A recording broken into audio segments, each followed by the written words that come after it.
Welcome to the Liverpool 12th Man Show. I'm Liverpool 12th Man. Hopefully, I'm coming in without too much choppiness. I had to restart, and hopefully that took the choppiness away, because I wanted to definitely get into a couple of things today with this big victory. I say big because one of our stumbling blocks last year, especially, was against lower tier or lower table teams. And, they've always, not always, but they've, as of recently, been a little bit of a stumbling block for us. So I always wanted to make sure that when we are facing these teams that are at the bottom of the table, that we take care of business and we handle what we need to handle and move on.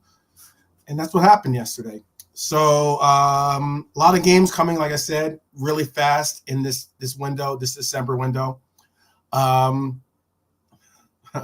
Nice Reebok. No. Yeah, right. Big up. Thank you, Lucky.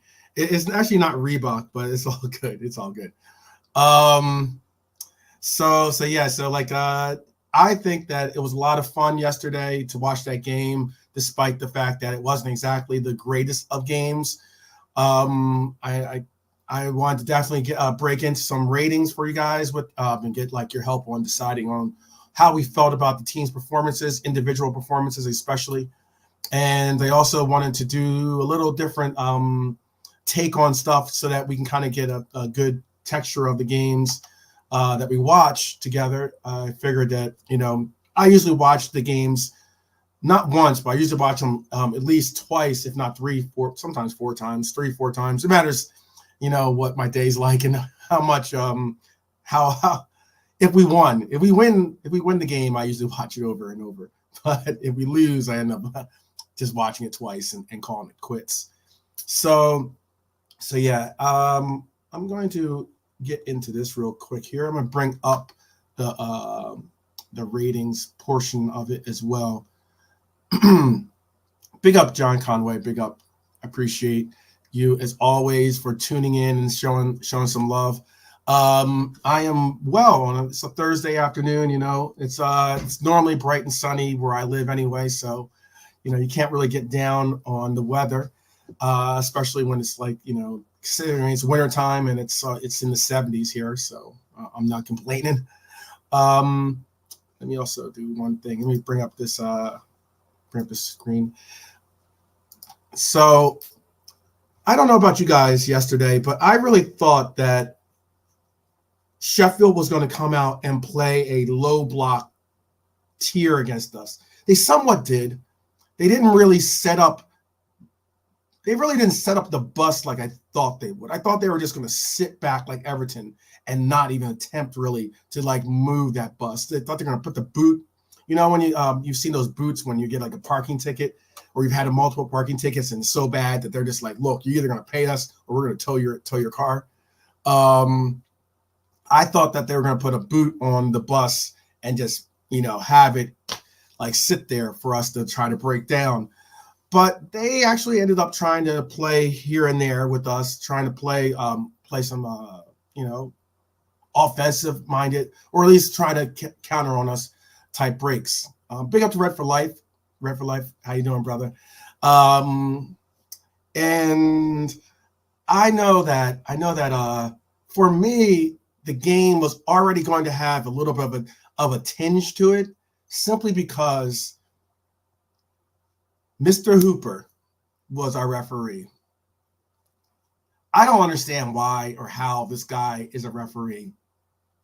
I don't understand what it takes to be a referee in England, to be honest with you, because I don't know if this guy's got some photos or video of someone that makes those kinds of decisions that he ended up getting his gig, or whether he just is related, is some nepotism and he's just related to someone that administers the jobs out. So I know that when I saw that he was going to be our referee, I was like, oh, this is going to be an interesting one, because it's always going to have the opportunity of being something stupid. I thought that he refereed the game okay. I definitely think that there were times where you saw that, it was that maybe he needs to pick up a second job. but hey, that is what it is. I don't know if you guys like really cared about him refereeing our game or not, but I know that for me it was one of those. Oh man, he's just really annoying to see. I was hoping that they would make it a point that he would never referee a game for us again, because it just ends up being PTSD when I see him on the pitch.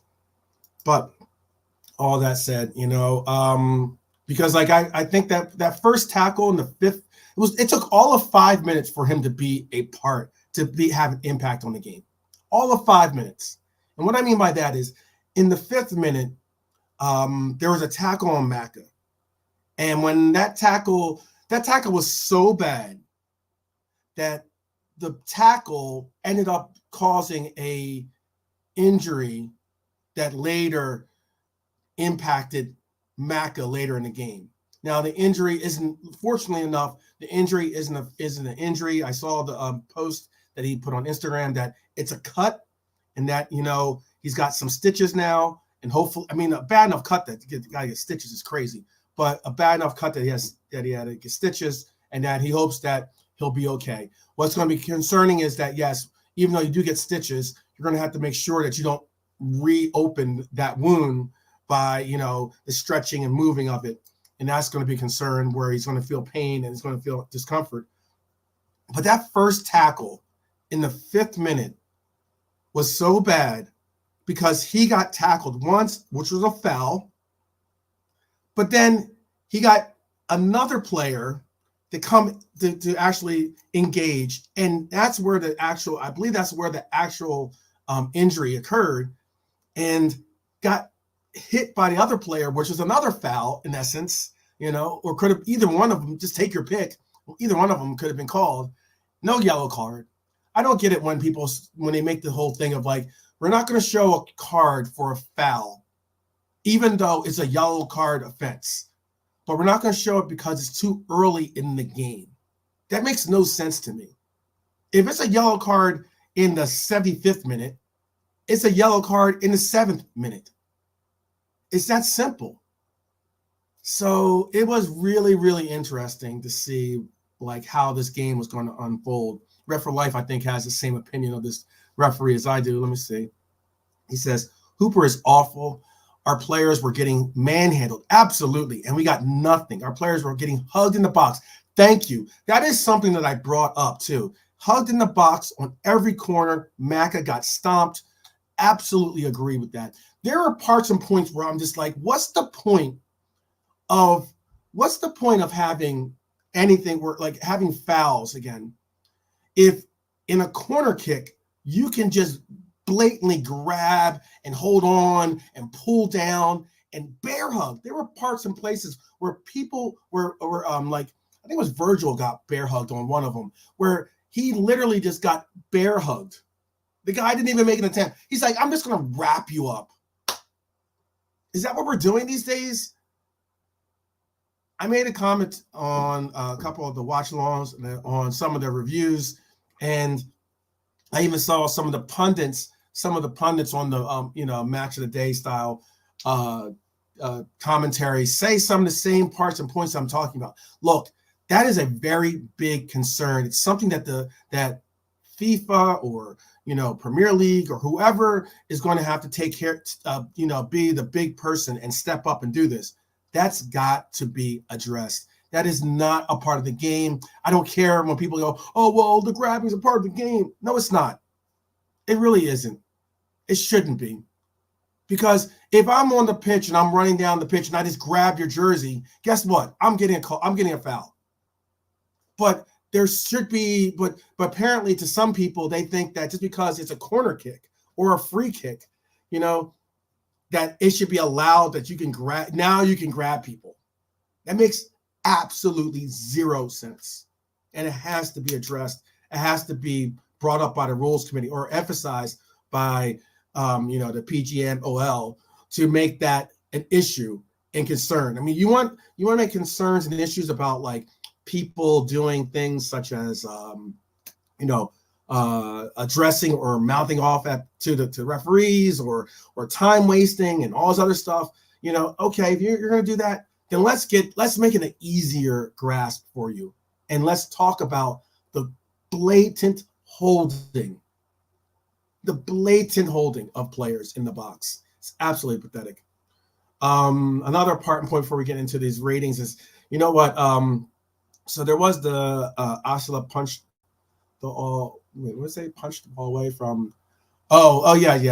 There was, and then what I mean by the time wasting, is that, like, there was like a play. I saw Nunez get a card for apparently time wasting when the ball went out and he continued to make the play in case it was allowed or in case it didn't go out, and then the final kick, he kicked it further out. He kicked it further down, and it was like, and that could be considered time wasting. I understand that part and point, okay, but at this very same time, if the ball went out there, they should just make it where that ball that's now on the pitch, just kick it. Pick up. There should be a ball boy on the side that gives you a new ball, period. Kick that ball off in a sense, because having to bring it all the way back is, in a sense, time wasting. Okay, so let's just have the ball boy give you the ball, or you get the ball, the third ball or second ball on the sideline, and let's make it move from there. He got a call for that, but yet when earlier in the game, when Osula, O-S-U-L-A, right, was on the pitch, he got knocked over and off to the sideline, and the ball was there. Gomez is going to get the ball to do a quick throw in, right? And rather than allow for Gomez to get the ball, Osulu punches the ball away from Gomez, to the point where Gomez has to then ask for a new ball from the ball boy. No card, no warning, no nothing. All I'm asking for is just some real, balance when it comes to officiating. Hooper is horrible. He is an absolute waste of space when it comes to refereeing. It is absolutely horrible to see that. And the sheer fact that, I'm bringing up kind of, little points like this is sad that I have to even say it. But, it was definitely, I thought it was a good game, despite the fact that we didn't play exceptionally so well that we ended up getting the 5, 6, 7, 8 goals that some people were saying that we should score, or we could have scored, or were looking for us to score, I should say. I know I definitely I made the call that my prediction was we're going to, in this game, there's going to be, I thought, since they're going to have a low block, I thought it was going to be a low scoring game. I predicted 2-0.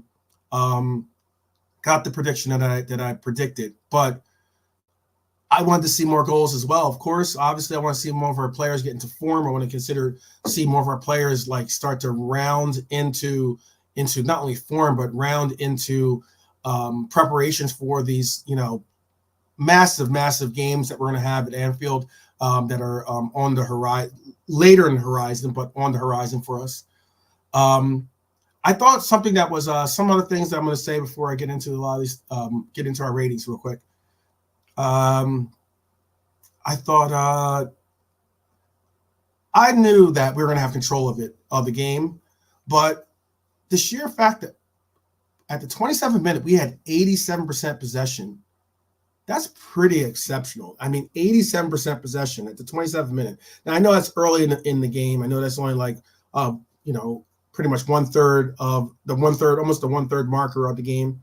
But it was the fact that we had so much possession at that time really made me say, wow, we're really, really taking it to this team, despite the fact that we're not getting results.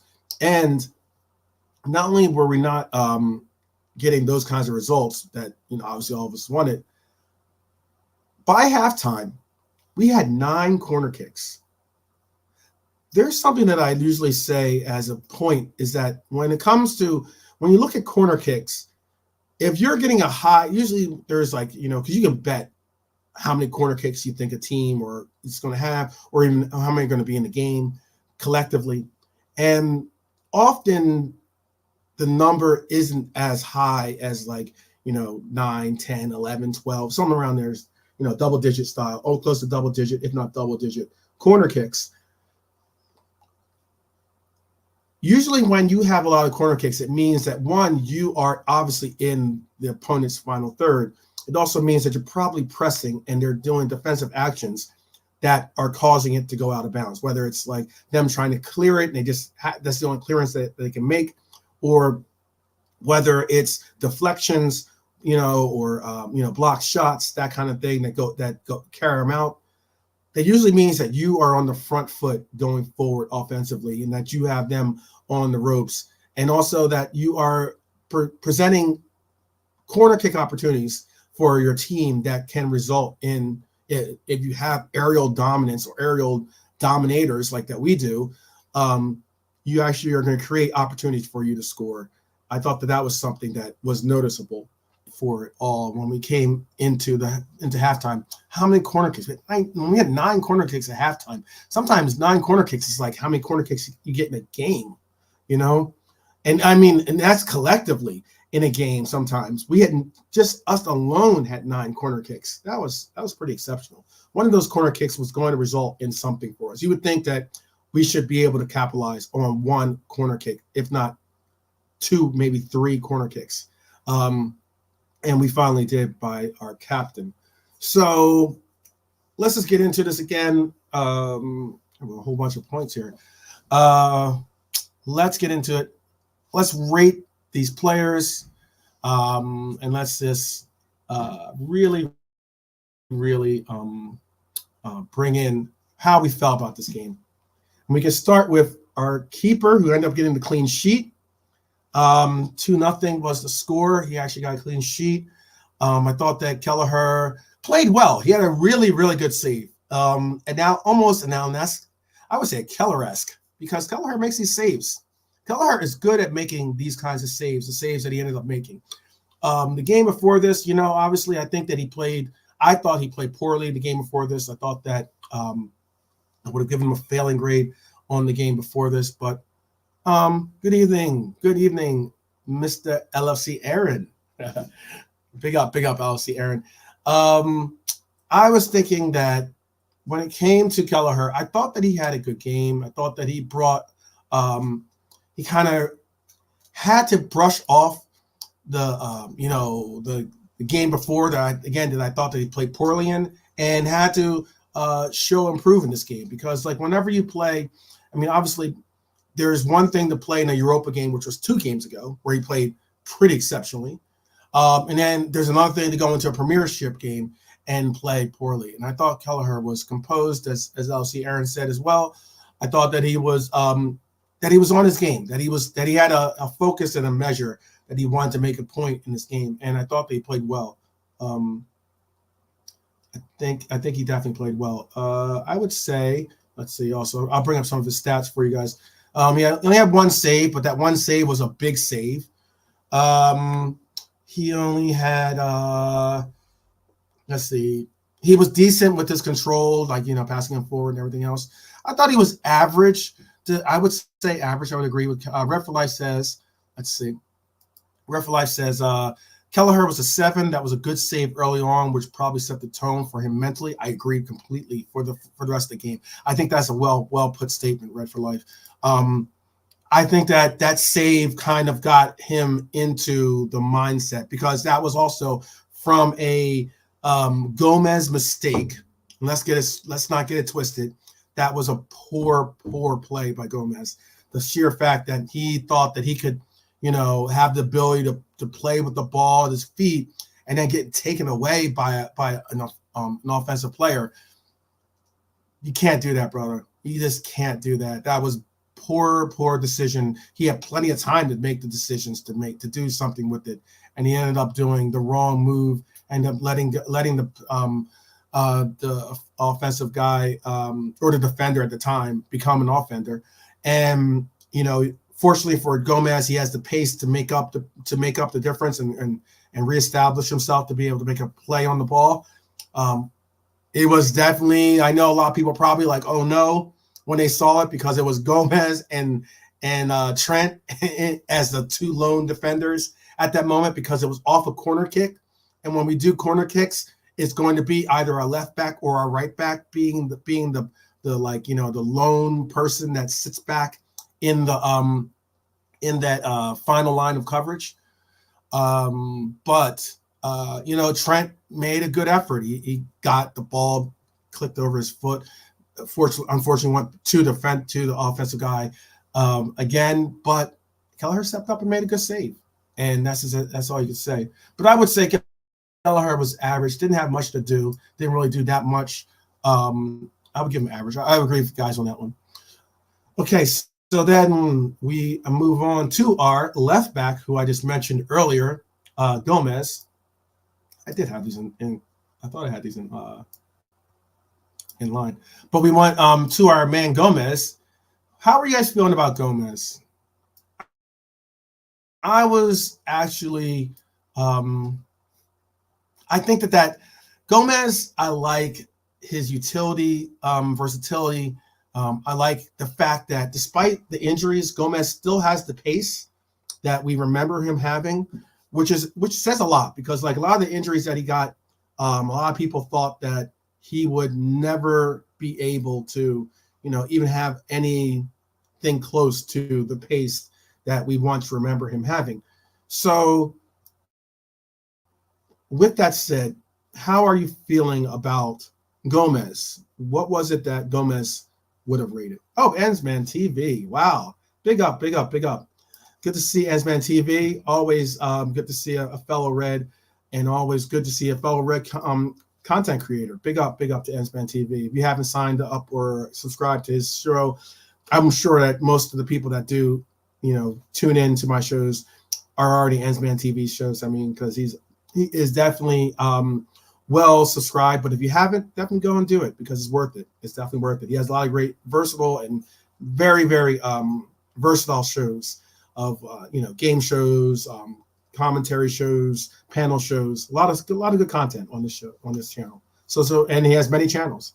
So so be sure to tune into whatever, either Ensman TV or the other channels that he has as well, which are all fun things. And they're all not just about football sometimes. Sometimes they're about life, which is important.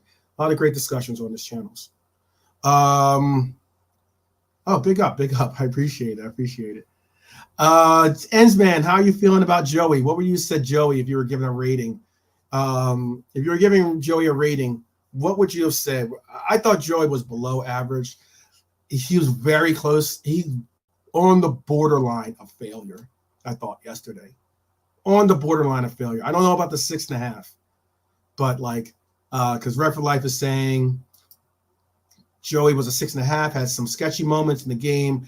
I actually would have preferred Simicast on the left, but maybe the man needs a rest. Joey looks more comfortable on the right for me. And I can agree with that. In that, like,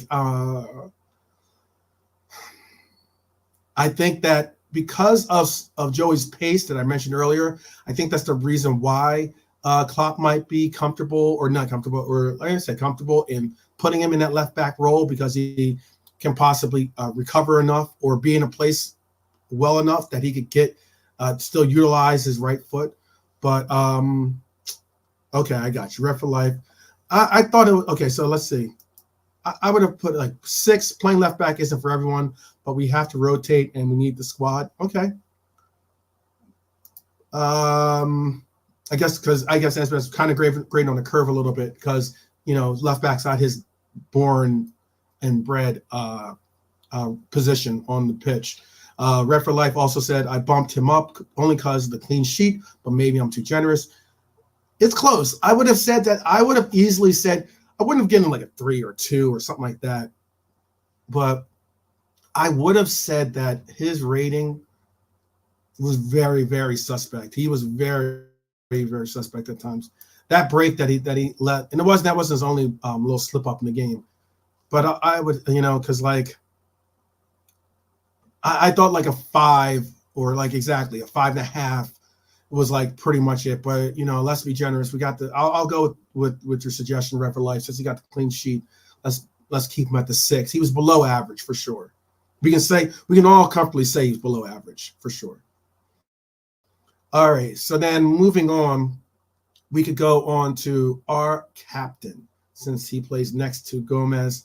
I thought our captain had a brilliant game. I thought that not only have a brilliant game, I'm just automatically moving up to 9 here. And anyway, and keep in mind, whenever the 9s, man of the match is coveted for just the person that gets man of the match, that 10. So that's why, like, a 9 is an A performance. So top tier performance. So like, I thought Virgil had easily a top tier performance. Oh man, Virgil is such as this is the monster they call Virgil. Exactly, Ensman TV. Ends is so spot on with that classification because Virgil was a absolute beast. So bad that people were like grabbing on, just basically grabbing on and hoping for the best. There was one segment in the game. I don't know if you guys checked this because, again, I watched the game more than once. So, you get to see things that you didn't see the first time. And there was one time when Virgil came and I think he ended up poking the ball away on a break, one of the breaks that Sheffield had. And you could see the Sheffield guy on the ground. He's just looking up at Virgil. And it was you have to check it out. It was his face was hilarious, man. Because it's like that. I don't know if any of you guys have younger siblings, but you know how like sometimes when you're little, sometimes your younger siblings, you might be playing them in a sport or something, and they look up at you. It's just like that awing, like, oh my gosh, he's so big, or he's like, one of those situations. It seemed like, like a little brother and a big brother playing sports together. That's what at that moment it seemed like. It was pretty funny. You gotta look, if you see that moment, his face was hilarious. But Red for Life says Virgil was a 9. Virgil was a 9. Can't really fault him for anything last night. Captain's performance, agreed. Man. Ansman TV says 9. The goal he was running players. The goal he was running players over. He's on it this season. Blocks, tackles, passing. He did it all. I saw the look. It was like, fuck's sake, man. Why are you so good? I know, man. I know. It was just so funny. He looked up like, oh man, it was just hilarious. And that's what Virgil is on. This year, Virgil is on some, like, hate me or love me, I don't care, man. I'm just going to beast mode this league this year and show you that I am the king of defense. Big up to our captain. I'm so happy that he wears the armband for our club. So proud of this young man, or this man, I should say. He is in his 30s. Should say that he's not that young, I guess, anymore. But in football terms, but all the same, I'm so happy that people are finally showing some real recognition to who I think is the best defensive player in the world. I personally think that my skipper, my captain, definitely. And say it with chest. Say it with chest. So, all right. So now let's move on to Konate. How you guys feel about Konate? Konate's been up and down. It's been like a lot of issues with his injuries and such, yada yada. And I was hoping to see Konate play well. I thought that he did play well at times. I know for a lot of us, we were very, very fortunate to not get a penalty called on us for that one defensive maneuver that he used, which is just his Incredible Hulk beast mode maneuver that he goes to sometimes. Konate strong. That's what basically goes on his head or something, I guess, when he just brodied the guy over in the box. That was certainly fortunate that we didn't get a call and end up giving them some, bailout freaking penalty. But I thought that Konate played well. I thought he played well. him not getting that penalty, you can't hold it against him. But I don't want to see him do those kinds of actions. I think that it's he was fortunate at least to not get a call against him. I thought that he played well, though. I thought he played well. Are we going to go above average? I thought he played above average. I would say above average. That was a stupid foul, especially since I didn't want to see him get the foul. Obviously, I mean, I don't want to see him get a foul ever, but we obviously don't want to see him get the call in the box. I didn't want to see him get that. I mean, that foul that he got the card on was a horrible foul. That was a dumb foul. That's just you allowing a little guy, to get under your foot. You can't do that. But let's see how you. Let's see. Because I want to hear what you guys got to say. I'm thinking above average, but how are you guys feeling? He could have been average or above average. I thought he had a little bit better of a game than an average game, but let's see. I agree with you, Ref, for like that purple kit. I like the purple kit from the gate. I call it Purple Rain. The Purple Rain kit, I think, is pretty dope. Nancy, I thought he was solid, in my opinion. This is Ensman saying this. He thought that he was solid in his opinion. Can he do more? But in my opinion, can he do more? But at this stage, we just have to get the 3 points by all means necessary. And 8 for Ensman. He also said, I think the player needs to stop diving. Okay, yes, true. That's very true. And because that guy was diving all over. They were just praying to get calls left and right. Ibu and 8 from Red for Life. I go with you guys' opinion the same well. I think Ibu gets an 8. All right. So now let's move on to our vice captain, our Scouser in the team. Oh, man. I thought Trent played well. I think Trent had arguably, I would say he had a very close to man of the match candidate style of performance. I don't think there was anything wrong with his game. Defensively, offensively was sound. Obviously he did the good track back and for that one real opportunity that they had. I would have given Trent a top tier performance. I think he's locked and dialed in right now. I just really think that he's really dialed in. I would put him as a candidate for man of the match. I'm not saying he is the man of the match. I'm saying he's a candidate for man of the match. The same way I'm saying Virgil van Dijk is a candidate for man of the match. I thought both of them had very, very good games. I would have given them a top tier 9 or A performance. I would have given them an A on their paper top performance.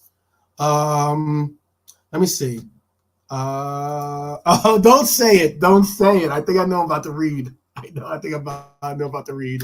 Trent gets bumped down a point for that for showing his crack basically out at the corner. Maybe missed the first goal. That was bad, man. That was bad. There he goes. Trent asked Arnold. This man on smoke with the new boots. I know these Predators are cold. The new boots means goals and assists. He's loading for a great season. 8.5 passing, crossing, passing, tackles. So happy with him this season. So happy. I'm right in the same camp with you with Virgil. I rounded up to the 9, but I mean 8 I saw an 8 for Trent, I think, right? And I saw a 8.5. Okay. I thought he had a good game, though. I really think he had a good game. Let's see some of these stats. He had an assist, obviously, for Virgil off that corner. He had a 0.43 for assists. Ref for Life gave him an 8 too. Okay. He had 1 clearance, 2 interceptions, 1 tackle, 4 dribble pass, 117 touches. Let me repeat that. 117 touches. Wow. We just basically funnel everything through this man right now. He had 13 crosses, 6 crosses he connected on, but 13, he had 13 attempts. He had 6 attempts at long balls, 18 attempts at long balls, I should say, six accurate ones. He created 3 big chances. 3 big chances. I know. He be. I guess we got to put the Drake song on. Call him controller, because yeah, he was controlling the game, to say the least. I mean, 2 out of 8 for ground duels, 2 out of 2 for aerial duels, and lost the ball quite a bit. I get, but when you're going to have 117 touches, you expect to have a lot of you expect that possession of loss to somewhat be a little bit higher than normal. And then he had 1 shot off target and 1 out of 3 for his triple attempts. But his heat map is sick when you look at it. Absolutely sick. Like there's almost like no part of the pitch other than far left back role that he didn't cover. I feel you. Ref for life. Okay, gave him an 8. I'm gonna hold him at 9 for right now, since he got an 8.5 and an 8 and a 9, and I'm gonna bump it up to a 9 for right now. But yeah, I thought he had a good game. So let's move on to and again, this is something that's really cool and fun.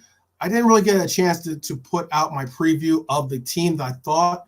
I actually picked this team all except for Gomez. I didn't have Gomez starting in left back. That's just me being straight up honest. I thought we would have saw Simicast in this game, but the midfield I wanted to see, and the midfield that I put together, was Alexis playing on the left 8, Dom playing on the right 8, and Endu playing in the 6. That's all I wanted to see. I thought that could be possibly our most versatile, most balanced midfield that we could present.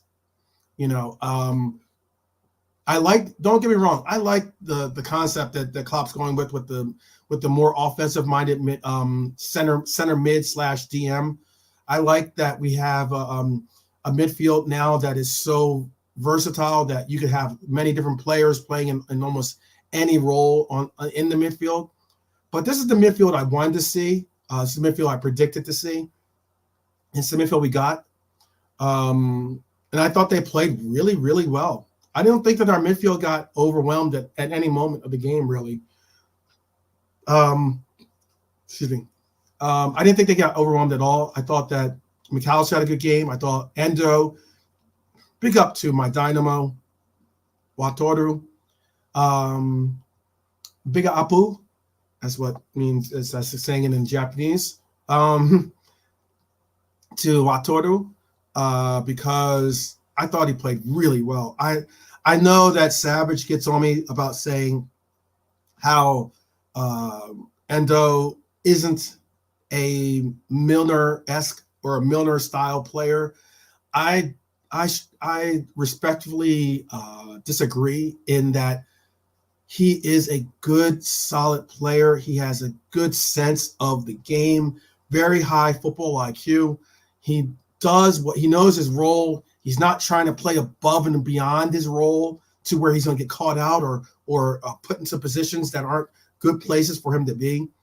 I know that I've been obviously one of the first and few initially to really appreciate or really, covet his skill sets for what we need on this club. But I think that Wataru is going to grow on a lot of people. I think he's going to really, really start to grow and start to be more readily accepted by a lot of our fan base when we allow for, again, these players to get these runs. Same thing with Simicast. People were very harsh, very, very quick to be like, oh, Simicast can't play, or he needs to go, or this and blah, blah, blah, blah, blah. Get him a couple of runs, all of a sudden people have changed their minds. I think that once you start seeing Wataru get in a couple of runs, and I mean consistent runs at the 6, you're going to understand why we got him. Big up to Keep It Level. Big up, big up. Appreciate you tuning in, brother. Definitely chime in on these reviews that we're putting in for the team. I'm going to say, so for McAllister, I like that McAllister came out and was able to play finally in that 8 role. He wasn't pressed to do all those defensive measures. I thought that he had he did have one shot. The one thing I put in my notes from watching it the second time was there was a part ever since he got clipped, he kind of like slightly disappeared from the game. This is McAllister. Like as in you didn't really recognize, he didn't have any like great moments of play for McAllister. But there was one moment later on. I forget where it was. Let me make sure. I called the Trent's assist the quarter moon assist because it says he had a quarter moon showing, moon. All right. Anyway, yeah, there's I thought like, yeah, there's another one. Oh, and then he got fouled again. Maka got fouled where he like, tied his boot and everything else. And then Bogle thought it was cute to do the same thing. I thought that am I being too harsh by giving Maka a 7? Maka had a decent game, not a great game, but a decent game. I would say close to average game. He only had 16. He was 14 out of 16. He had like 23 touches. He was 0 for 1 from crosses. He had one shot on target, which is that one shot I spoke of earlier. He was 2 for 2 from ground duels, 2 for 5 for aerial duels. Lost the ball 3 times. How many touches did I say he had? 23 touches. Lost the ball 3 times, like I said, and was fouled twice and fouled badly twice. Those 2 fouls he got could have been each yellow cards. But I didn't think he had a good game, not a great game, nothing spectacular. I don't think it's too harsh putting him in average. If you guys think elsewise, please tell me if you think that he should be bumped up a level. I thought he had an average game. I thought he had an average as in like a C-level game. Nothing spectacular, but nothing above average for his play. Red for Life says, Maka didn't show too much, but really not his fault. Shouldn't have been subbed off. Should have been subbed off at halftime to protect him, in his opinion. Red for Life. I could have seen that happening too. I agree. I think that if you want to play through the cut, then that's cool. But at halftime, you know what? We'll figure out a way to score even without Maka on the pitch. He probably should have come off rather than to exacerbate it. 6.5 was good. Then fouls was awful. One should have been a red. I agree. Those fouls should have been cardable offenses. Either foul could have been a cardable offense. It goes to show you how Hooper is just this is an absolutely poor referee. 6.5 performance from Keep It Level. Okay. He wasn't below average. I know. I don't have an in between average and below average. I'm gonna put him at average. I'm gonna round up. Since we got a 7, a 6.5, and another 6.5, I'm gonna round up to that 7. I don't think he was below average, but I definitely think he was like on the borderline of average for this game. Definitely on the borderline of average. I'm still looking for bigger and better things from him now that he possibly might be able to play the role that we originally had gotten him for, which is that 8 role. Okay, so for Endo, how are we feeling about Endo? I thought Endo had a very good game. I thought he had a tactical foul. I think that tactical foul that he got a yellow on was because McAllister had just gotten a foul earlier that should have been a cardable foul, but he didn't go. It didn't go our way to see. Hooper obviously thought that it wasn't a card. So then Endo's like, okay, well, that's not a card. Maybe this won't be a card. Smashes right into that guy. He is like a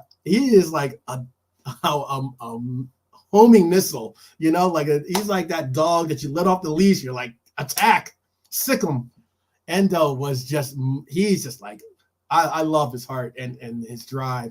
True dynamo, which means energy, like a literal battery in Japanese.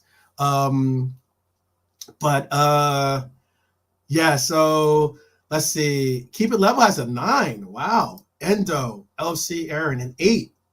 Wow. I think he was brilliant all game. Wow. Keep It Level says that. Very interesting. Okay. Cool. I don't have a problem putting him in a 9 for right now. We can bump him down to an 8, if not, like keep him to 9. But I thought he played really, really well, guys. I think that for what we're asking from this player, I think we got what we've been wanting from a 6. I think he has the best capabilities of all the players playing 6 to give us that quote unquote destroyer role. Is he the best 6 in the world? I'm not going to go as far as to say that. I mean, Rodri is amazing. Like players like on that level, of course, are exceptional. But I really, really like his play, and his determination, and his heart, and his absolute. I think that you got to put preference into players that say that crest on their chest. Let me see if I get it. This right here, that means something. If that means something to a player, they put extra effort into everything and anything. And Watoro says, my fault. Red for Life says on Watoro, 9, love the guy. The foul was dope. Let him do his thing. He won most of his duels. Yeah, he absolutely did. And what's unique about Endo is this.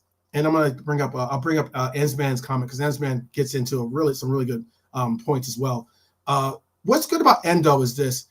Endo is smart in that he keeps his passes short, crisp, and quick. There's no real, like, you can put a clock on his passes, and most of the times he's not going to sit there like Cujo will go and he'll maybe figure that he's, because of his ball dribbling ability, like he'll sit on the ball, put the cleats on top of the ball and kind of like figure out where he wants to go with the ball type deal. Watoro doesn't do that. Watoro is more so like he's going to get the ball, retrieve the ball, recover the ball, or even be an outlet for the ball. That was in one unique thing about Watoro I love, is that he finds that space. He goes and finds that outlet space for whoever is in the midfield or even the back line. He's always there to be an outlet, an option.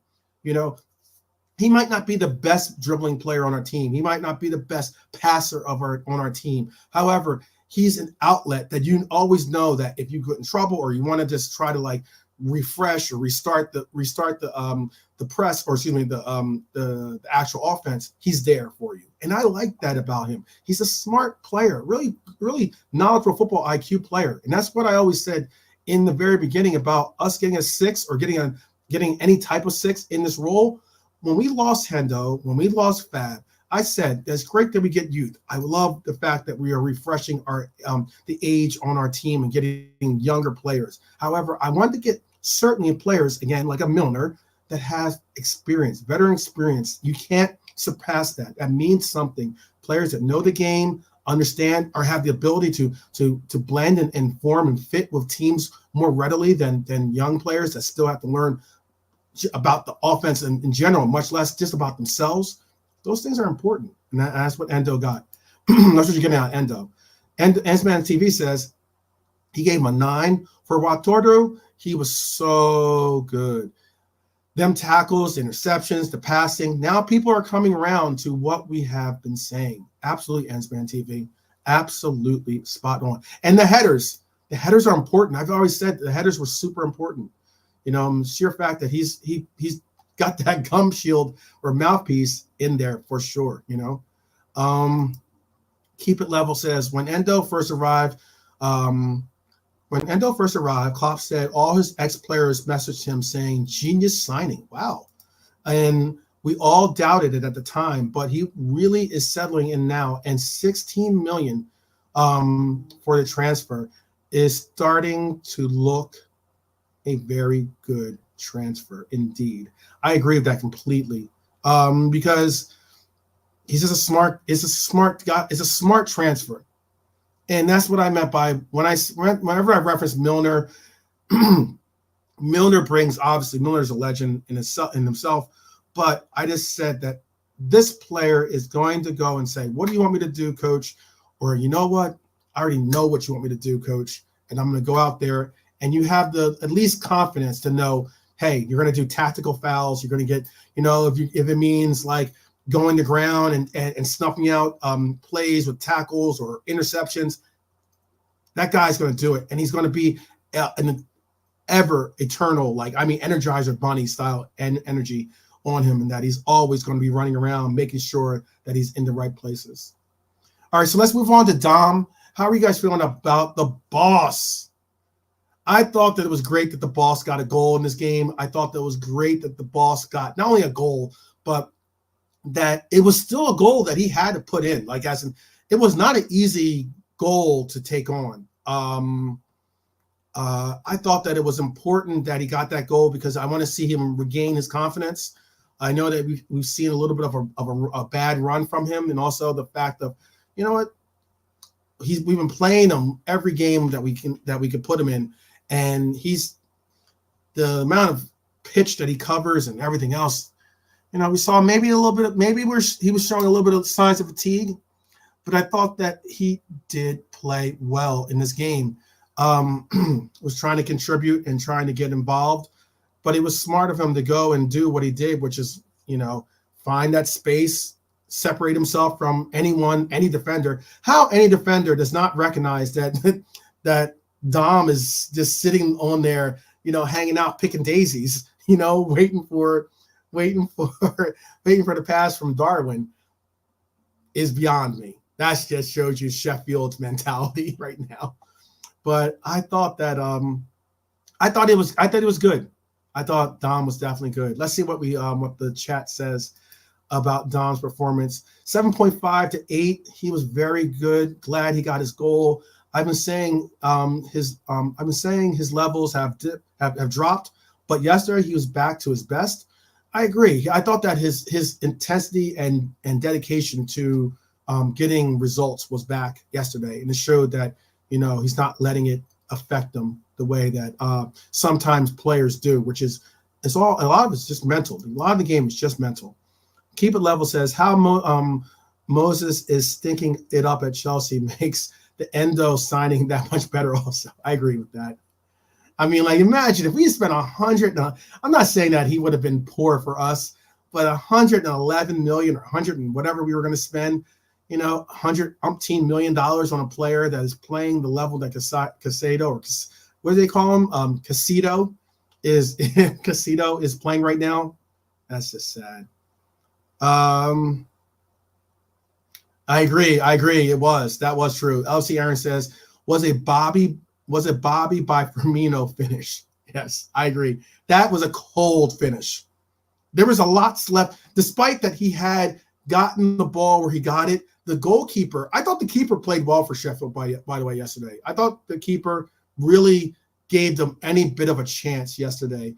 And the keeper stepped out correctly, cut off a lot of the spacing, made it very difficult for the boss. But the boss just surely just said, wait, hold on. He just went,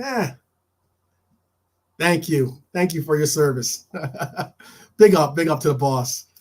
Let's see. Boss got an 8. Really good moments and hard work in general, plus the goal. Agree. That's from Red for Life. Agree with the super grass regarding boss.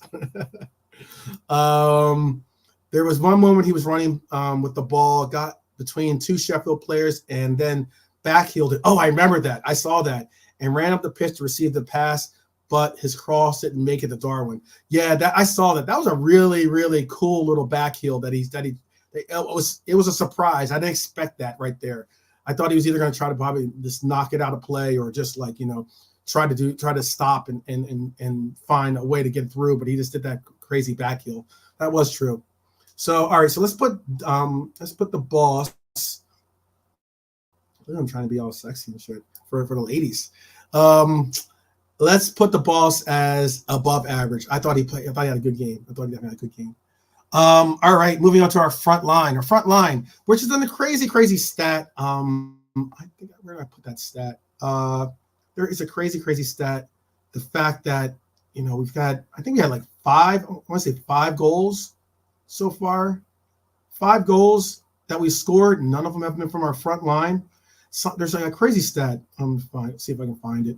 But it is pretty incredible that, you know, our front line, our coveted front line, is playing well, but they're not playing to the level that we somewhat have come to expect for them to produce goals for us. I'm not saying that they haven't had their opportunities, but because Mo had a couple opportunities in this game, 1 or 2 that he should have scored on, by the way.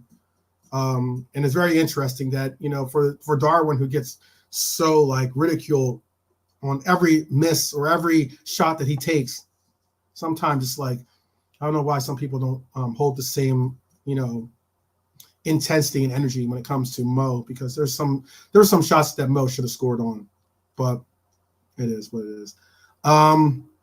Let's see. Ref for Life is asking, do you prefer Cody to play left wing? By the way, Ends Man TV. Hopefully you did not check out just yet. I know that you're probably possibly working or doing something, or maybe spending time with the family at the house. And big up. I hope that your family's well. By the way, Ends. But yes, Ends. Do you prefer Cody to play left wing, or do you prefer him to play center forward? And is this your answer? This is to make sure. Yeah. I don't know if that's an answer. I don't know if that's a yeah towards left wing, or do you prefer him to play center forward? Definitely. Because I know that there Ends. Okay, left wing. I see it. I remember we've had this conversation. I remember Ends had a show. Was it? I think he had like Cody versus Darwin show, and then he also had another show, another couple of points and topics brought up for some of the early Ends Man TV episodes, where I was fortunate to be a part of, and we got to speaking about his comprehension on it, or his take on it, I should say, was that he didn't like, and do please correct me if I'm wrong, Jens. I don't want to like misquote you. He didn't like Hakpo playing center forward because it took away his definition, or his definitive characteristics at left wing. Like, as in, he thought that by putting him in the center forward role, it was going to take away from, it would diminish his left wing skills, or left wing recognition, and left wing comprehension for Hakpo. And like, he would kind of lose his identity. That's the word I'm looking for. He would lose his left wing identity. Okay. Yeah. He just said it. Yeah. He would lose his identity. So yeah, I thought that I like Cody on the left wing role. I think there is a future, and I definitely think that he has promise at playing that 9 role. He has openly said that his preferred position is either left wing or as a number 9. He has openly said that. I think that I really like his play. I like his contributions. I like the fact that, again, these are all parts and points. I spoke about this on Ends Man TV channel with Savage as well.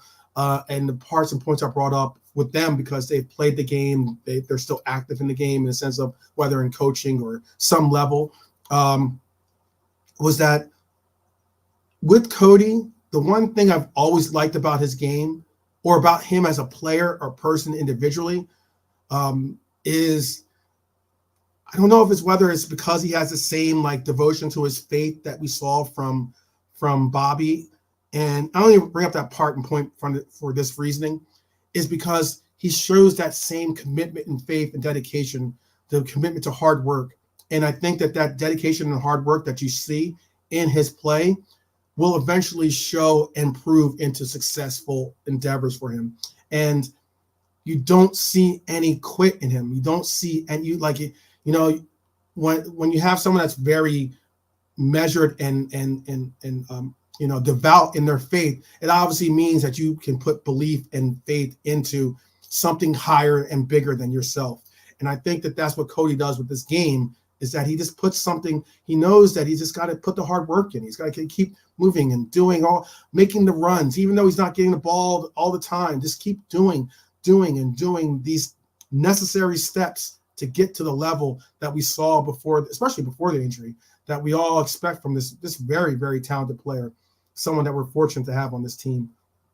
So Cody, what are we feeling about Cody, people? Are we putting him at I thought he had a good game. I wouldn't say above average game. I would say a average game.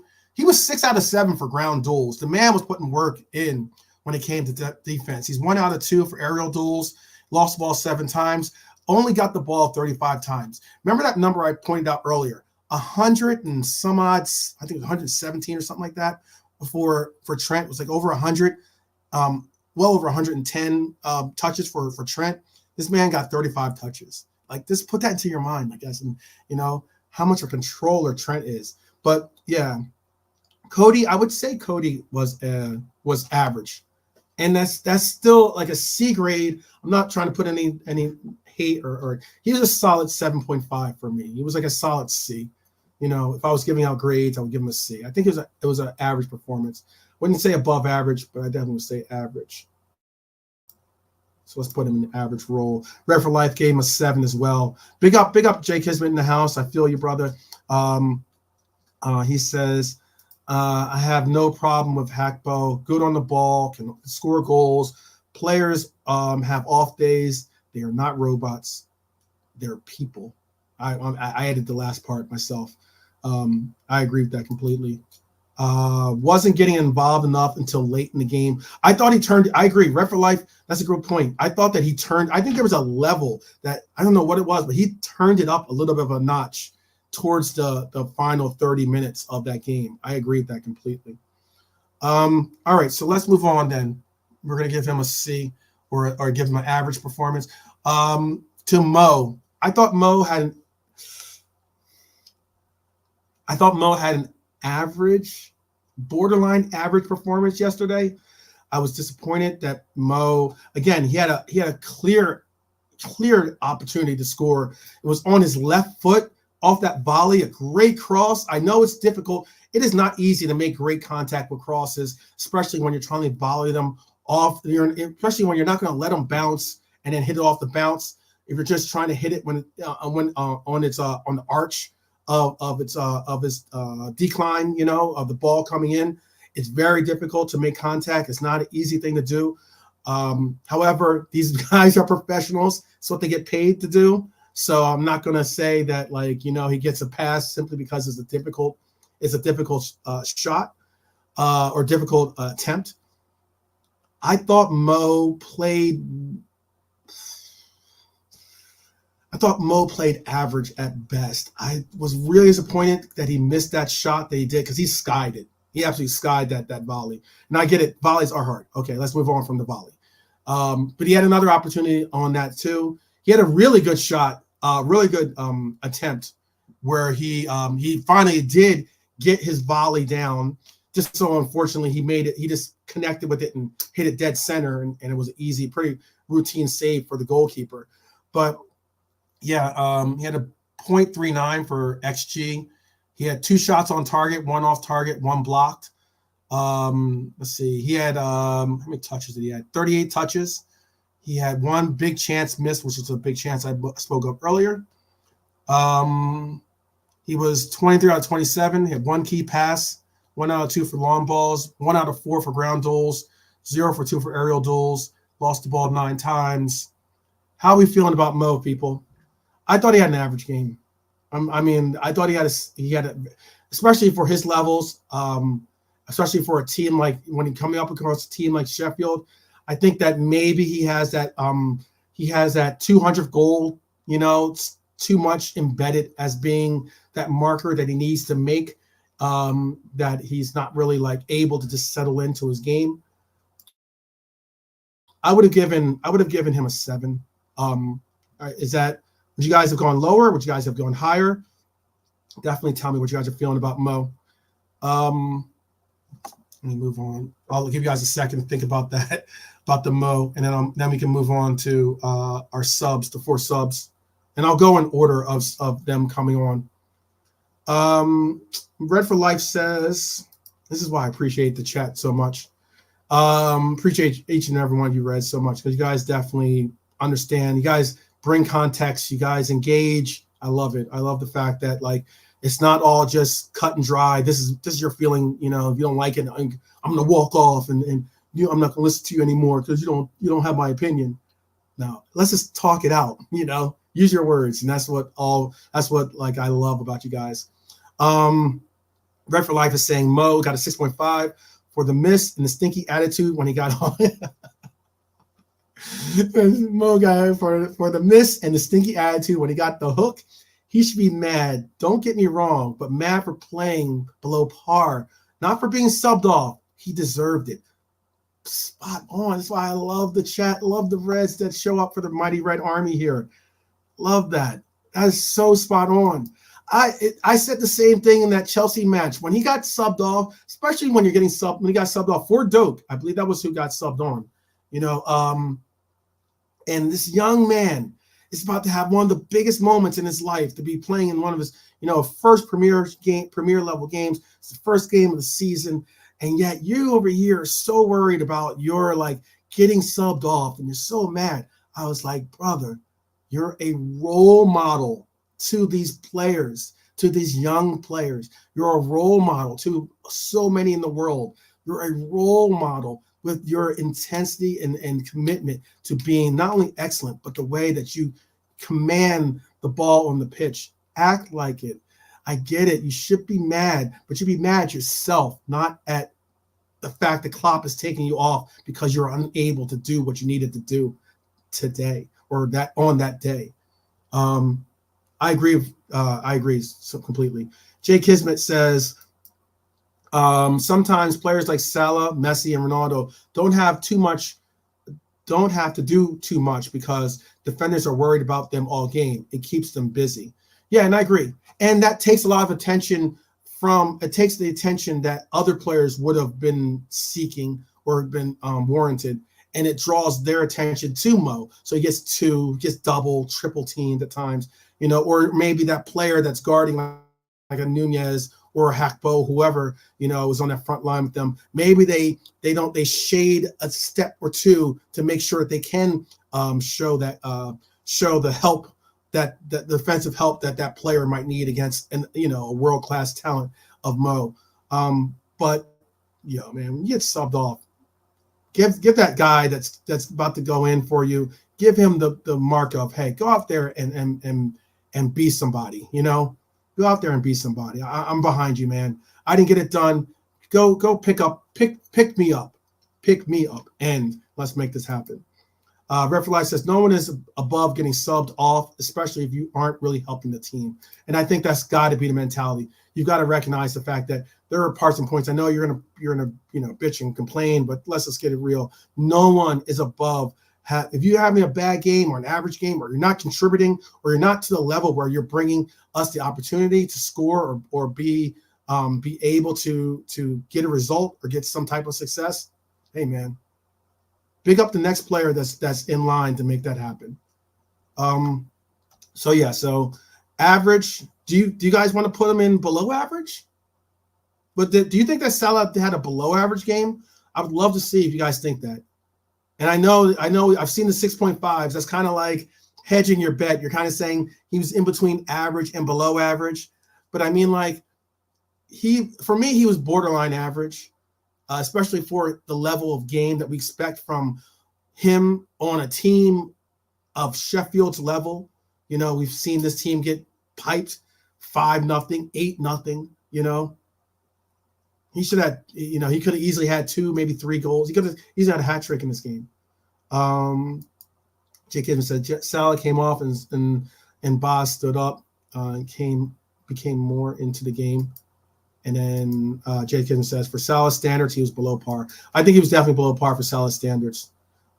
Tell me if you guys, I'm going to keep him in the average for right now, but if you guys think that he should be a 6 or that he did have a below average game, please do tell me what you guys feel and what you guys think about that.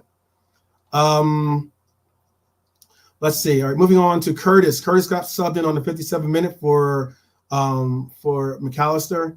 I thought that Curtis Jones had a poor game. I would have put Curtis in a below average game.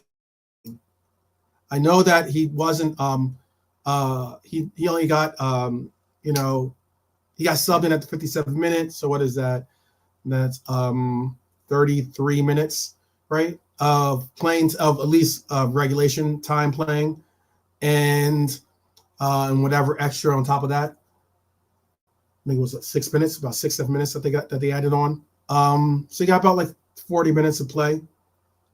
I thought Curtis didn't have his head in the game. I think Curtis wasn't expecting to play in this game. I think because it was an injury for McAllister. Obviously he got put into the game earlier, especially earlier, if not put in the game at all, without him expecting for him to be in the game. I was very critical of. I'm a huge Curtis Jones fan. I'm a huge Curtis Jones fan, but I just thought that Curtis did not have his head in the game. He had a couple offsides. He had a play where he lost the ball. He had a poor loss of the ball. He had one shot that was off target. He was 0 for 2 for long balls. Again, lost the ball 7 times. Had a horrible, had a dumb foul. Said offside for 2 times. He had 1 clearance. It was 2 for 3 for aerial duels, 1 for 3 for ground duels. Made 1 dribble attempt that he was successful on. 16 of 20 for accurate passes, 29 touches. But I just thought he played poor. I'm just for all those that think that I grade. Sometimes my grades are too loving of a teacher style grades. I just thought Curtis had a poor game. I just think his head wasn't in the game. Sometimes it took him a while to get involved. It took him a while he had some opportunities. And what I meant by the offsides, he didn't have to be offsides for the offsides calls. He didn't. It wasn't like someone was next to him marking him. It wasn't like that he was going to have to try to make some separation. It wasn't like he had to be offsides for those 2 calls. I just thought he played poor. So, okay. So Rep for Life looks like you're in the same camp with me. He says, Cujo, 5.5. Love the guy, but looked a bit lost last night. I agree completely. I just think that his head wasn't in the game. And, considering that you're a player that, honestly believes you should be a starter, a player that wants to start, obviously, almost everyone wants to start, but a player that, has gone past that stage where you are now oh my goodness, I might be getting loaned out, or I might be someone that gets, a transfer in my future, to a player that you're looking for your name to be on that starting 11, on posted on the locker room. He had a poor game. I thought it took too long for him to get his head in. I thought he never got his head in the game, and when he had the opportunities to show and prove, he just didn't do it. The players that need to step up are Konate, Diaz, and Jones. I think that's a well-stated point. They're all 3 of them. I think also, obviously, Simicast is going to have to step up, but I think Gomez is going to have to be that player too, because Gomez is going to be placed into a lot of different roles this campaign, especially with us going into this long run of games. Gomez is someone that needs to step up too, in my opinion. But, okay, so moving on, 67th minute, we saw a double sub, and we saw Elliott and Nunez come in. I love D Weezy, or Darwin the Invasor. Darwin the Invasor. The Invasor, meaning the raider, the invader of the back line. I love it because from the very gate, as soon as he got subbed in, let me move this to my notes here. As soon as he got subbed in, he was immediately on. Nunez immediately showed his influence. He got subbed in, chased down the keeper. The keeper was then forced to give a pass to the fullback. Chased down the fullback. Fullback was so flustered and rushed by Nunez that he kicked the ball out of bounds. That was his first involvement in play. And automatically Nunez is this, what do they call it? A bat of hell or something like that. He was just immediate energy, immediate impact, immediately showing the chaos that's what people want to reference him as. He was just immediately someone that made a difference. I love that about our number 9. I thought Elliott. I've come to expect this from Elliott. Elliott is just energy. He is He is where's the those 5-hour energy drinks? You ever see those things? I don't know if they have those in everyone's parts of the world, since we are a global station here, and a global club. But those 5-hour energy drinks, are like this big, they're like that big. But I mean, they pack a punch. I love Elliot. I think that's what it is. He's like our 5-hour energy drink. I think that maybe he needs to give his manager. If I was his manager or his agent, I would be his agent/manager. I would be putting in a call to 5-hour energy right now, because like he is immediate. He's immediate energy. And I love that super. And he brings that super sub composure, in that he's just out there to make something happen. He's out there to just run around and get a full game of running in the whatever amount of minutes that he has to do it in. And I love that about him.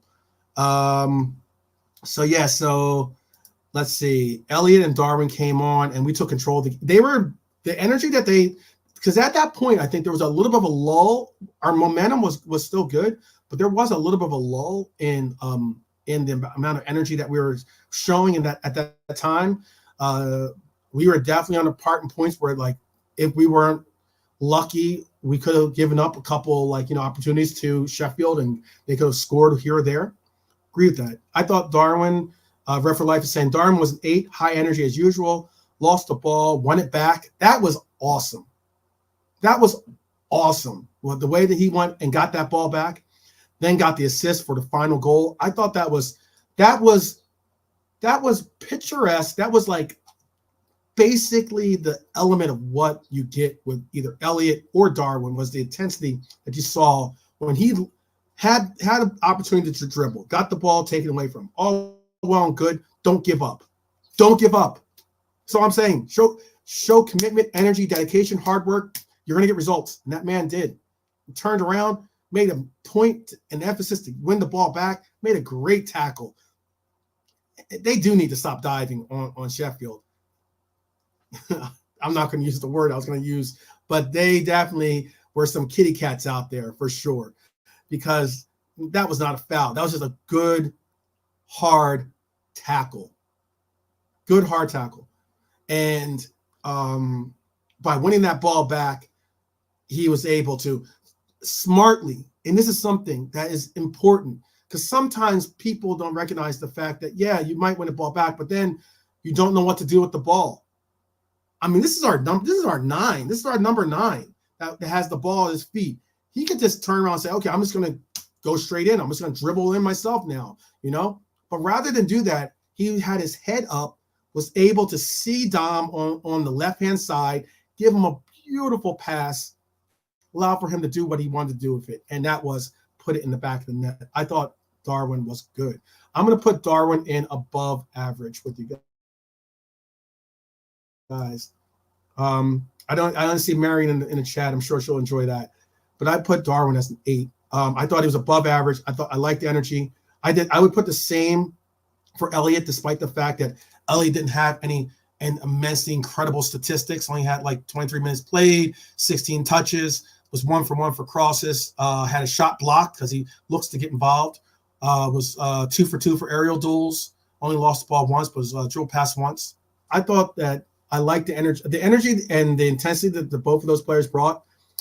I would bump them up from an average to above average. I like the energy that they brought. I like the commitment that they showed. I thought they were both very good in that pursuit, and that's why I would give them both 8s. And then for our last sub was Ryan, who got subbed in. Now Ryan got subbed in for Cody, who I thought again had a good game. I thought Cody had a decent game, but not a great game. Obviously that's why he's in the average. But I thought Ryan, he only had 12 minutes to really get it in. I didn't think that there was anything exceptional. I mean, he was 2 for 4. He had 4 touches. I would give him an NA if possible, but I mean, like, I'm just gonna give him an average because there really wasn't much for him to do at that moment. Let me give you some other shouts for this right now. Jay Kisman saying Elliot is one of those Spanish players. Elliot is one of those Spanish small players who do the basics right. like Xavi and Ernesto style. Wow, it's big. That's a very big compliment. Never give up, Red for Life. Never give up. Never give up. I never give up on this team. Elliot was very good, Red for Life is saying, and also he's saying the one thing to Sheffield's credit were those. I love the Mighty Red Army here, brothers. I love brothers and sisters. The Mighty Red Army has such great knowledge of the game. You can't say it any better, brother. I made a mention of this too. I want to say it was on Griz's show. I'm not certain whose show it was, but I made a mention, or it might have been Beijing Reds TV, but I made a mention of this too. Their long throws was an offensive mechanism for them. Them trying to get the ball out of play in the final third was a measure of something that they work on a lot.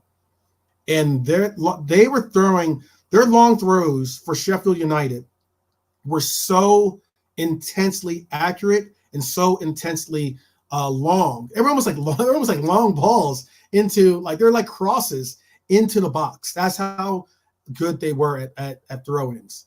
And if they were any close to our final third, chances are that ball was going in somewhere into the box. And I'm talking about middle of the box. Pause. Okay, I'm talking about like center of our area. That was something that I was worried about, because there was a couple opportunities that they had where if they had the right spacing or the right player in the right spot, that could have been an issue or a problem. That could have been an easy goal for them.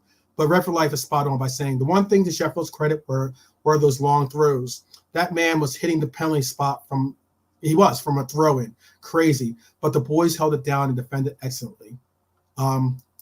He also says, I can't remember anything from Gravenberch, kind of unremarkable. Yes, I agree. I didn't think that, I think giving him a below average would be too harsh. I just gave him an average because, it's as close to an NA as possible, I guess. An average was he didn't do anything wrong. He didn't do anything right.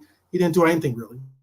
But, I mean, it wasn't necessarily anything remarkable. At the amount of 12 minutes of play that he had, hey, just see this game out. That's all I wanted to see you do. But yeah, the throw-ins were definitely. There's something that I would like to see our team make a more concerted effort in, not only defending but doing something about. So now this comes down to the end of our ratings and brings up the most coveted moment of the ratings segment, and that is, who was your man of the match? Who was your man of the match? I know who I have as my man of the match. We have three candidates for man of the match. We have Virgil van Dijk, we have Trent Alexander-Arnold, and we had Wataru Endo. Who was your man of the match? Hopefully you're still with me to be able to give me that. I think, did Allison? No. Okay, I'll have to look on that. I think Allison just. No, I couldn't. That's not possible. It looks like Allison just commented or said something about a Twitter post I made. But anyway, we'll see. I'll have to check that out. If that did, I'm definitely screenshotting that. But all right. Anyway, let's see. Who are we giving man of the match? It's a tough one for me. It's really, really difficult. I would say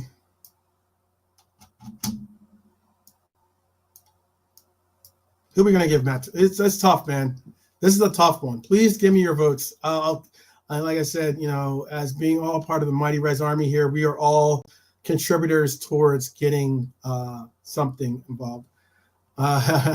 Red for Life is saying, Wataru, I can't help myself, my man. I can't help myself, man. Verge was amazing, but I have to give it to our samurai. He was everywhere and won the vast majority of his duels and got a clean sheet. Okay, it's a vote for Wataru.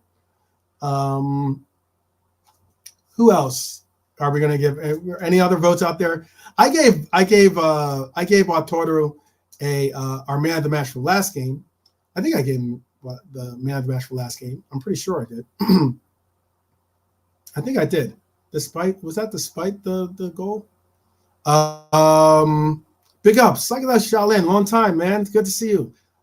Definitely a coveted portion of the Mighty Reds army. Psychedelic Shaolin showing love. Big up, big up. Okay, so it's a vote for Virgil from Psychedelic Shaolin. Okay, so that's 1 for 1, 1 and 1. So right now it's we're looking at. Let's see if I can get the pointer in there. Oh, it's not showing the pointer. Looking at Wataru and Virgil having 1 for 1. I hate when you guys do this. You guys always like you make it where I have to be the deciding vote. Oh man, because I'm not gonna. Trent had a good game, but I'm not gonna vote. I wouldn't vote for him I wouldn't put my vote for him as being man of the match. I thought he had a great game, but not a man of the match type game. I thought Endo, like Psychedelic Shaolin is saying, Endo is a good shout, brilliant performance. I agree. And I thought I think that Wataru was like really getting in form, really getting into shape and everything else. Man, I'm gonna go with. I know. I'm gonna go. I'm not gonna be that shameless. I guess I'm gonna have to be a little bit like. I mean, he's got his fist. He's got a fist, and I don't want to get hit here. And he's yelling at me. I think. I'm gonna give it to the game winner. I'm gonna give it to Virgil. Endo is a very close shout. I would love to give it to Wataru, but I'm gonna have to give man of the match to our captain. I thought Virgil played an exceptional game. I thought that, like me and Ez were talking about that one moment of like where he just like bodied the guy, and the guy's looking up at him like, oh wow, like you're so big, you're so big in person. You're even bigger in person than you are on the TV screens. It's one of those things where, you know what's so funny about it is I'm trying to think of what player it was too at the end of the game. Sheffield United know their role this year so much so that at the end of the game, I remember I saw a Sheffield United player asking for one of our players' kits. I forget who does anyone remember that moment? I hope can refresh my memory of the play. I'm trying to remember what player it was. And it wasn't like it was like, obviously Salah had already been subbed off, you know, and so it was someone that was on the pitch at the time. It might have been Endo. I think it might have been Wataru that got it.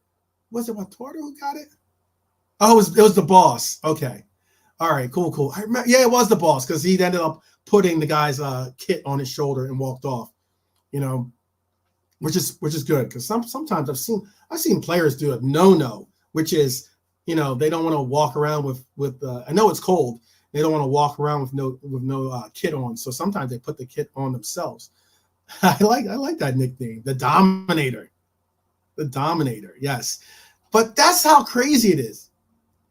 Like, you're a team, you're a Premier League level team, and you're asking for the kit, not of Mo Salah, not of Virgil van Dijk, you know, not of Trent Alexander-Arnold.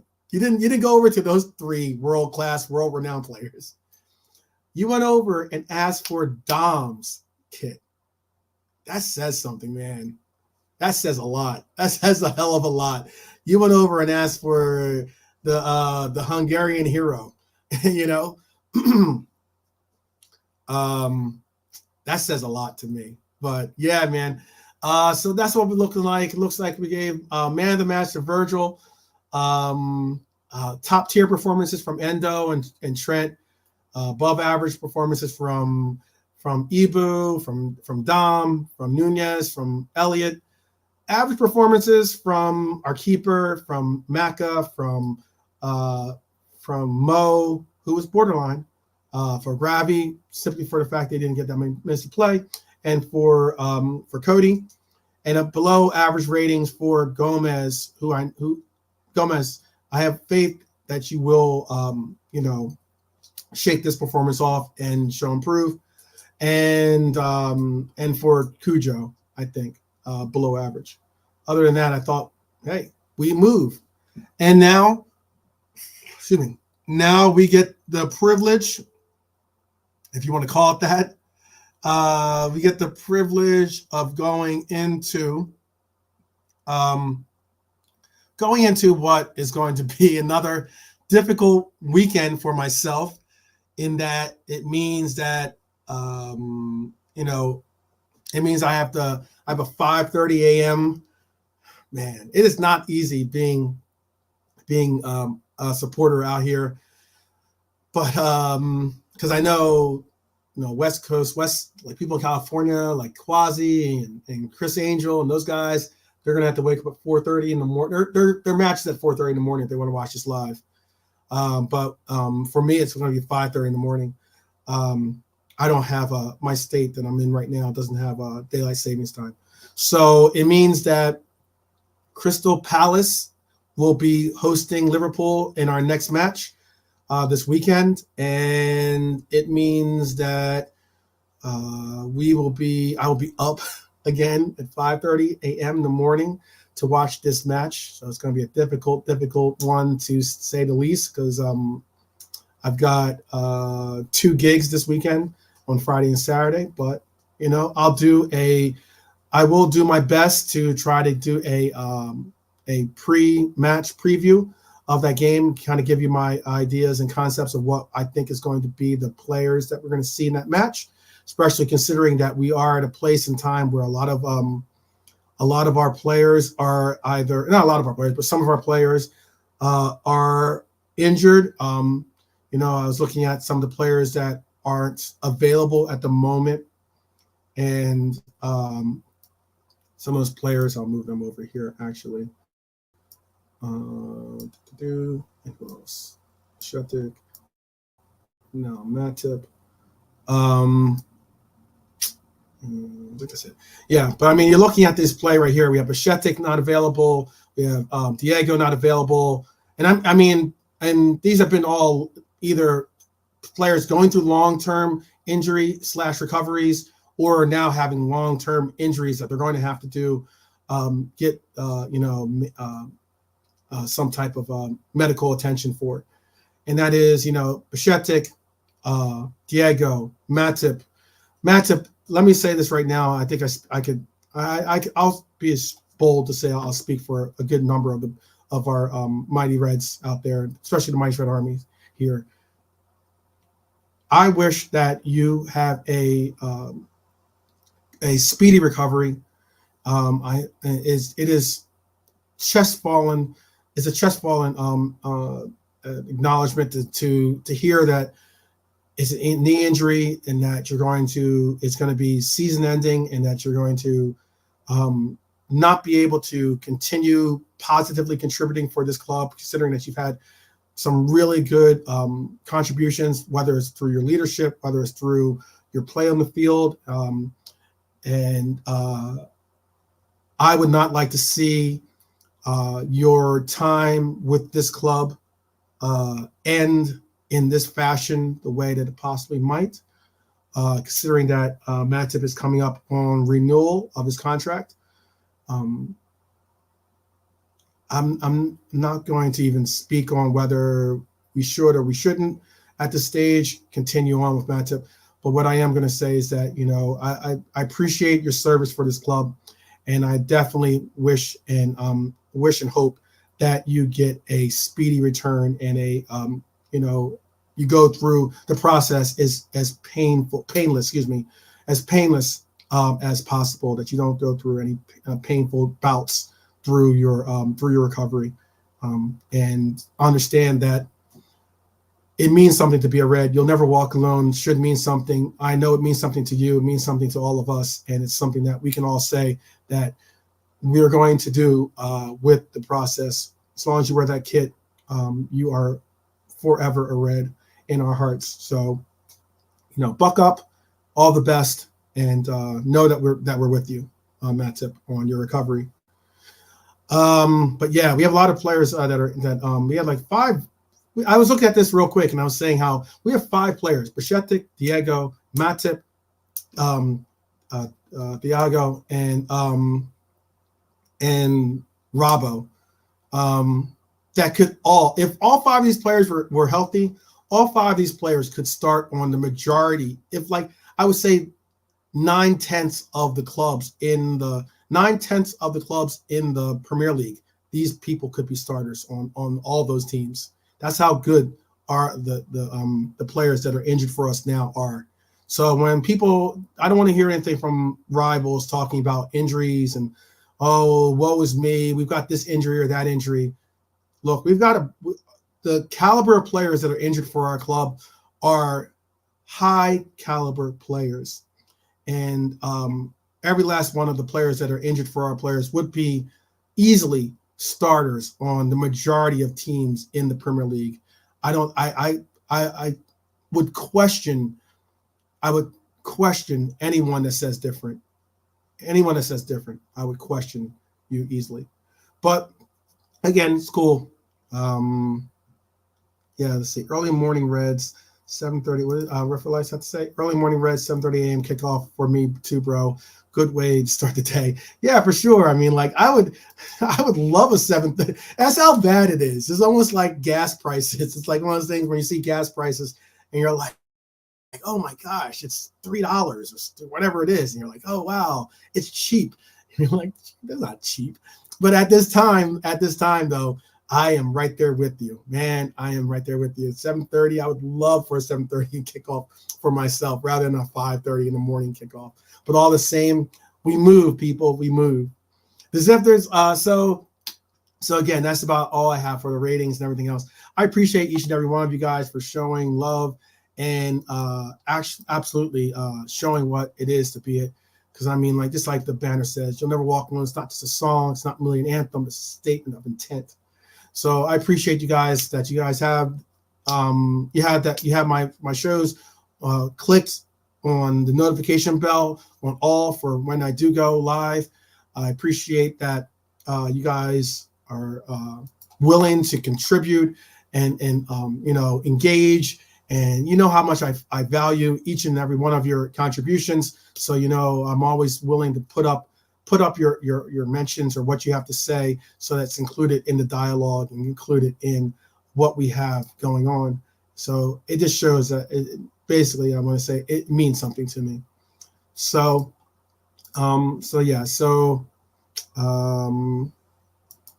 does it say? Hopefully Thiago returns this season and Robbo will help. We're doing quite well without them. Yes, it's something that Psychedelic Shaolin, it's something that for right now, we're showing the true measure of a really, really good club by moving forward. Next man up mentality is the definition of a really talented, good club from top to bottom. Next man up mentality is, I get that maybe a superstar is hurt, or I get that maybe some world-class player is hurt, or someone that is a starter or a role player or whatever it is. If it means that this is your opportunity to show and prove, if this means that this is your opportunity to contribute on a level that you weren't ready for, then trust and believe that this team is going to work hard at making that measure count. So I'm excited about this team. I'm hoping that they can continue on to the silverware that I've predicted them to do. I'm proud of this club, the fact that the Mentality Monsters is certified for sure. And I'm glad the fact that we have some certified Mentality Monsters in our midst amongst our brethren here. Red for Life, big up to you. Psychedelic Shaolin, big up to you as well. Jay Kismet, You Never Walk Alone, big up to you. Big up to Ensman TV. Again, if you haven't subbed or subscribed to his team, to his channel, be sure to go check him out. Keep it level. Big up to you. Always showing love, and I appreciate That LFC Aaron, big up to you. You guys are what make this all worth it. I mean, like if there's opportunities to spend any time, John Conway, lucky quarter, lucky 3/4, lucky 1/4, excuse me, as well. Both to you guys, big up to all of you. Big up to you for watching us on the replay. I appreciate that you guys show love. I appreciate that you show proper red mentality and supporting us, man. I mean, that's what it comes down to. We can't support each other. Who can we support? So I appreciate each and every one of you. So so today's Thursday. I will have a show again. I've been looking to do my previews like an hour and a half before the game. That way, 30 minutes, I can do the first 30 minutes and show my predictions. And then in that last hour before the game starts, or last half hour of the show that I probably would do, I'm able to show a live update as to who is going to start. It is going to be the 5:30 and and 4:30 and those kind of games. It's a little bit more difficult to do that because that means that I'm doing broadcast at like, what is that, 4:00 in the morning. So if I go on the stream and I'm wearing sunglasses, it's not because it's my future's so bright I got to wear shades. It's more so because I just don't want to see the sunrise. I don't want to see the sunrise, or I don't want you guys to see that my eyes are probably like bloodshot from like it being so early or possibly so late. Chances are so late because my Friday and Saturday gigs go into the wee hours of the morning. So anyway, yeah, no one's ever said nightclub industry is not an easy industry to be a part of. But again, so I will see you guys most likely on Saturday morning, if not Friday. I'll see about, maybe I'll do a quick, preview and then still bring up my previous preview and then show it that way. I'll figure something out. Just keep it on. Keep that notification on all. Just continue to support. I appreciate each and every one of you.